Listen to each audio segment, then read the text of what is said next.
Hello, this is Opera Unbound, a podcast that breaks the barriers between opera singers and the audience. We will cover the process, challenges, stereotypes, and inspirations associated with opera. If you like the content that we're putting out and you'd love to see more, make sure you subscribe to our channel as well as share it with all your friends. We're finally here. Part 3 of my 3-part series on preparing a role. Today, we're going to discuss strategies on how to learn the music when you're preparing a role. Usually start by just dividing it into sections. This is pretty simple when most operas are written in acts, and then you're going to divide things within there. Is there an aria? Is there recit? You can make any sort of divisions you want. Some people like to divide it up into like 5 or 6 different sections, the whole piece, and they'll do one section a day. I think it's a nice idea. I think it's really important to look at the music or listen and decide this section is going to be the most complicated, so this is the first section I'm going to work on. And for me, when I'm looking at music, the first step is always analyzing it, doing some music theory analysis, form, and style. These are all really important things for you to be able to prepare the music properly. Now, you don't have to go into the nitty-gritty and analyze every chord, but if you have a good understanding of the overarching music theory of that particular section or piece that you're working on within an opera, you will make much more informed decisions when it comes to interpretation and even emotional context of your character. Composers give you many gifts. I learned this from Mark Frissat. He's an acting coach, and it's true that they give you all sorts of ideas in the music that help you shape the character that you are portraying. Another thing I do during this analysis is I write in the number of rests I have between phrases and a breath. And this really helped me. I used to struggle when I was a young musician with entrances, and sometimes they can be really tricky. And I found quickly notating how many rests I have between entrances really helped me solidify those instrumental sections between singing. The next thing you should do is learn the rhythm.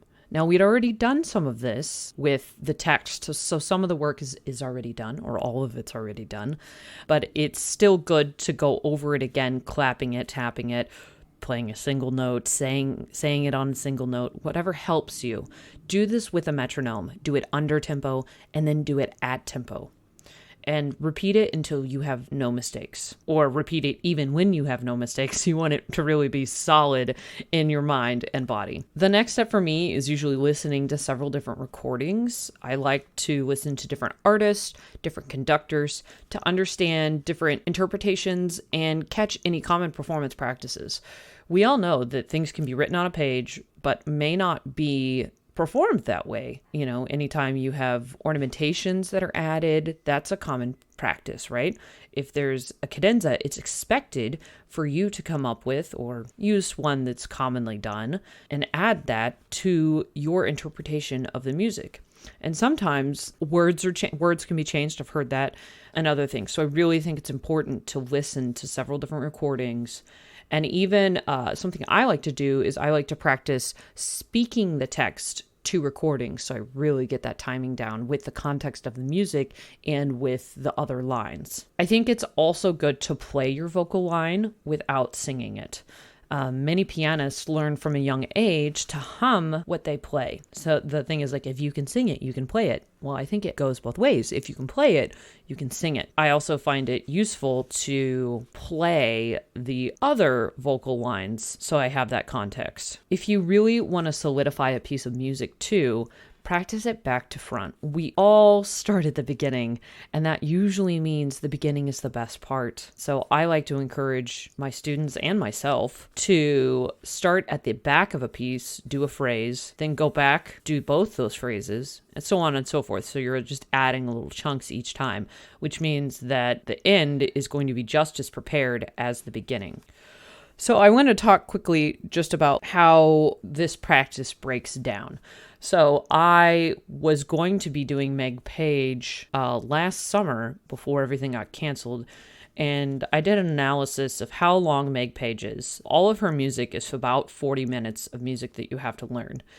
I don't remember where I learned this, but it takes you about an hour per minute to get that music fully prepared. So if you break that down, so you've got 40 hours of practice minimum that you need to do in order to learn that role of Meg Page in Verdi's Falstaff. Now, if you break that down, if you had only enough time to do 1 hour of practice a day, and let's just say we're going with 5 days a week, that's going to take you 8 weeks to learn. If you have 2 hours, 4 weeks. And if you have 4 hours, only 2 weeks. And those 4 hours of practice don't mean pure vocal practice. That can be rhythm work, it can be language work, it can be just playing the vocal line. You have lots of options inside of your practice time that don't all have to be vocally taxing. I really encourage people to break up practice sections anyways into 25, 30-minute sections. It really is a nice way to maintain focus.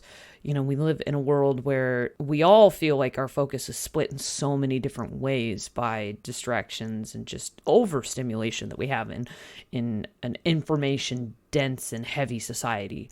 Really feel like you can break your practice sections up and do different things in different practice sections. Maybe the first time you're just working on rhythm and okay, feel like you got the rhythm down. Then try playing through the vocal line. And then maybe the next day, then you start singing the vocal line in rhythm with a metronome. Make sure you got it all nice and tidy. With Meg Page, I was fortunate to learn the fugue at the end of the piece before I was given the opportunity to start preparing this role in its entirety. And I'm very thankful for that because the fugue is the hardest part of Verdi's Falstaff for pretty much any character. So that would be the first thing that I would attack if I hadn't already learned it. Also, working on memorization. Now, we already talked about, you should already have the text memorized if you've been working with the language and followed the steps as I lined them out in the previous podcast.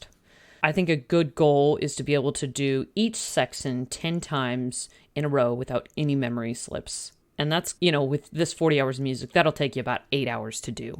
Also, don't forget, practice your acting and do different things to keep it fresh. You need to have a really defined idea of the types of actions your character is going to do. That's not to say that when you get into rehearsals and your director has ideas that you're not open to them. It just means, I have lots of different ideas on how my character might react in this particular situation. And it also helps you from being stuck in one way of acting this character. I think we all can fall into that trap. And I force myself to do this every time I do auditions. And I'm like, okay, it's another audition season. And I need to dust off some of those arias I haven't done in a while. See if I have new ideas about the way my character might approach things. Sometimes I won't because there's just, you find a really good idea. Why change it if it's something that really works? But if you've got areas where you're like, this either feels awkward or I don't know that this is reading well, that's when not only try something different, but also record yourself doing it. Set up a camera. We all have smartphones these days, so that's pretty easy to do. And see if you as an audience member are reading what you as an artist are trying to present. If it's not clear, either go further with those actions or with, when we talk about music, vocal colors, dynamics, those sorts of things. If it's not really coming across clearly, go back and practice it again and try something different. And hopefully I just wanted to mention too, I like to at least do 2 coachings on a role before I go into a gig. More is great, but 2, I find 2 really helps me. I work with a great coach and he helps me find the little either mispronunciations. This rhythm needs to be cleaner. Can do a little bit better phrasing here. Those sorts of things help me really be prepared for going into a gig, and usually 2 times is good for me. Everyone's different, so everybody's process is going to be slightly different. So this is my process on how to prepare a role, and I hope you find it helpful. If you guys have any questions that I didn't answer, leave us a comment on our Instagram page or send us an email. We do have an email address, or leave a comment on our YouTube channel. Lots of different options. Just let us know. We're always open to your suggestions, and thank you again for listening. Thanks for listening to this podcast episode. For more information about the podcast or for extras, check out our Patreon page, www.patreon.com/operaunbound. Ciao.